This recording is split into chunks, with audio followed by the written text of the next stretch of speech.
भारत की गोरखा रेजिमेंट का नाम आते ही दुश्मन थर्रा उठते हैं। भारत की गोरखा रेजिमेंट दुनिया में सबसे खतरनाक रेजिमेंटों में से एक है। गोरखा सैनिकों का नाम सामने आते ही दुनिया की नींद उड़ जाती है, लेकिन सिर्फ तब तक जब तक इनकी ट्रेनिंग भारत में होती है, क्योंकि उसके बाद तो इनकी जान को खतरा ही है।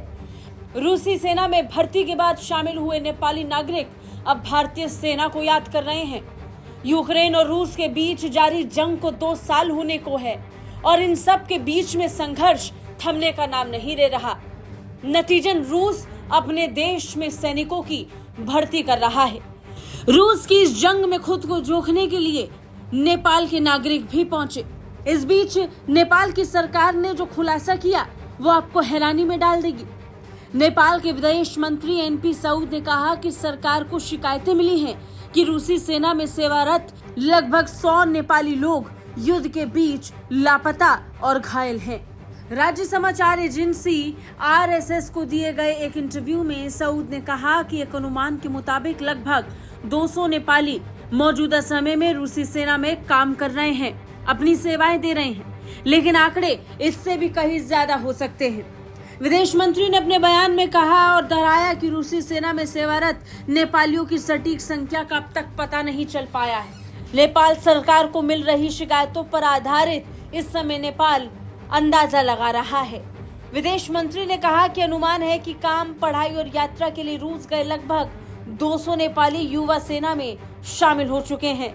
ये संख्या और भी ज्यादा हो सकती है, क्योंकि मंत्रालय को शिकायतें मिली हैं कि लगभग 100 नेपाली सैनिक लापता और घायल हैं। साथ ही विदेश मंत्री ने कहा कि सरकार ने सेना में सेवा दे रहे नेपाली नागरिकों को लेकर रूसी सरकार के समक्ष अपनी चिंता को व्यक्त किया है।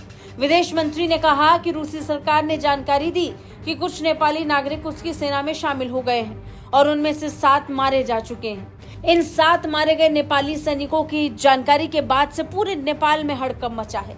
विदेश मंत्रालय इसे लेकर काम कर रहा है। मंत्रालय को शिकायत मिली है कि लगभग 100 नेपाली लापता और घायल हैं। ऐसे में मंत्रालय को उनके परिवारों, दोस्तों ने भी जानकारी दी। उन्होंने आगे कहा कि सरकार ने नेपाल में रूसी राजदूत को मंत्रालय में बुलाया है और दूत से रूसी सरकार को चिंताओं से अवगत कराने के लिए कहा गया है। साथ ही विदेश मंत्री ने कहा कि सरकार मौजूदा समय में यूक्रेनी बलों द्वारा कैद में रखे गए नेपालियों की रिहाई सुनिश्चित करने के प्रयास कर रही है, लेकिन हालात नेपाली नागरिकों की बहुत खराब है। बता दें, पैसे के नाम पर इन्हें ठग कर रूसी सेना में शामिल किया गया। नेपाल के ये लोग कुछ पैसों के लिए रूसी सेना में भर्ती हो गए और अब वापस आने के लिए तरस रहे हैं। ब्यूरो रिपोर्ट, भारत तक।